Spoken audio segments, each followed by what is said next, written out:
कुछ समय पहले अमिताभ बच्चन की एक फिल्म ऊंचाई रिलीज हुई और रिलीज के साथ ही राजश्री पिक्चर्स ने, जिन्होंने इस फिल्म को बनाया है, उन्होंने इस बात का ऐलान किया कि वो बड़े लिमिटेड सिनेमाघरों में से रिलीज कर रहे हैं ताकि लोगों के बीच ये संदेश जाए कि हम उन पर फिल्म थोप नहीं रहे हैं। अगर लोगों को पसंद आएगी तो लोग इसे ज़रूर देखने जाएंगे। इसका मतलब यह हुआ कि उन्हें अपनी फिल्म पर भरोसा था, लेकिन अब जो आंकड़े सामने आ रहे हैं वो एक अलग ही तस्वीर प्रस्तुत करते हैं। मैं आपके सामने जो आंकड़े रखने जा रहा हूं वो ऑस्ट्रेलिया से आए हैं, यानी ऑस्ट्रेलिया में कैसा रहा है इस फिल्म का बिजनेस, आइए इस पर नज़र डालते हैं। बिग बी की जो ऊंचाई फिल्म है, इसने पहले दिन $7,000 का बिजनेस किया। अगर हफ्ते भर में हम हिसाब लगाएं तो 7 दिन में करीब $40,000 के आसपास का बिजनेस हुआ। और अगर $20 की एक टिकट हम मानते हैं तो 2000 टिकट अगर बेचे गए 18 स्क्रीन्स पर 7 दिनों के अंदर, यानी करीब 112 लोग हर स्क्रीन पर इस फिल्म को देखने आए 7 दिनों में। यानी एक दिन में एक स्क्रीन पर 16 लोग इसे ऑस्ट्रेलिया में देख रहे थे। और अगर हर दिन 2 शोज चले हैं, एक एवरेज हम हिसाब लगा रहे हैं, तो हर शो में 7 से 8 लोग ही पहुंच पाए। मतलब कि जो थिएटर चलाने का खर्चा होता है, शायद वो भी इस फिल्म की वजह से थिएटर चलाने वालों को नहीं मिला होगा।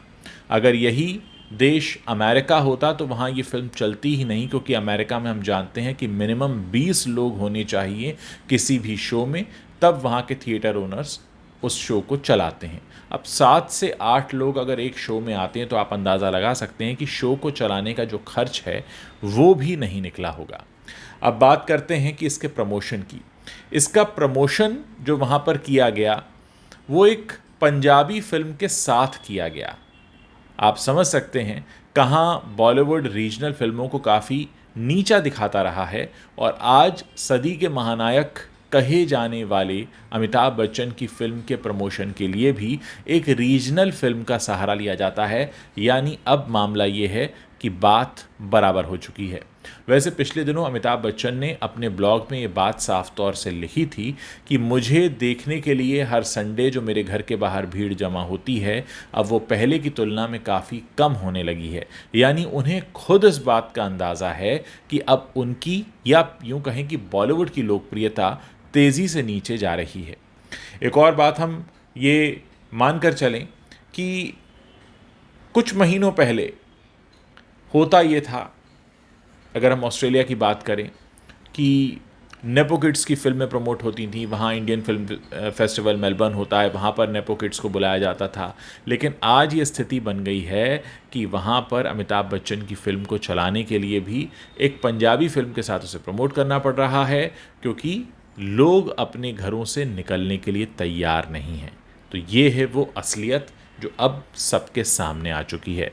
हो सकता है आपके सामने कई बार लोग आंकड़ों को घुमा फिरा कर प्रस्तुत करें, लेकिन एक बात मैं आपको यहाँ ये भी बता देता हूँ कि विदेशों से होने वाली जो बॉलीवुड की कमाई है उसका लगभग 75%, मान लीजिए अगर $100 का बिजनेस है तो प्रोड्यूसर की जेब तक आते आते उसमें से 75% जो रकम है वो ख़त्म हो चुकी होती है, बंट चुकी होती है। फिर चाहे वो थिएटर ओनर्स की जेब का मामला हो, या फिर फॉरेन में फ़िल्म को डिस्ट्रीब्यूट करने वाले डिस्ट्रीब्यूटर की फ़ीस हो, या फिर फॉरेन में फ़िल्म को प्रमोट करने का खर्चा हो। यानी जो बड़ी बड़ी फिगर्स आपको बताई जाती हैं कि अमेरिका में इतना बिजनेस किया, तो आप उसको 1/4 कर सकते हैं, क्योंकि 75% जो रकम है वो खर्च हो जाती है उस फिल्म को रिलीज़ करने, उसका प्रमोशन करने, उसे लोगों तक पहुंचाने में। तो ये हाल है। तो कितने भी बड़े फिगर्स आपके सामने दिखाए क्यों न जाएं, लेकिन असलियत ये है कि हालत पतली है, मामला खोखला होता जा रहा है, क्योंकि ज़्यादातर लोग एक्सपोज हो चुके हैं, जनता की आंखें खुल गई हैं और उनको ये बात समझ में आ गई है कि अब तक जो हमें मूर्ख बनाया जाता रहा, अब हम आगे उसके लिए तैयार नहीं हैं।